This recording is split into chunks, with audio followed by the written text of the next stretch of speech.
Sekitar 30 hektar tanaman padi di Desa Miruk, Kecamatan Krung Baronajaya, Aceh Besar mengalami kekeringan akibat kemarau yang berkepanjangan. Tanaman padi yang masih berusia 2 bulan sudah layu akibat ketiadaan air, sementara di setiap tanah sawah mengalami retak.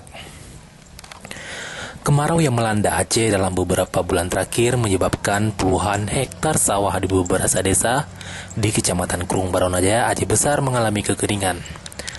Akibatnya, tanaman padi terancam gagal panen.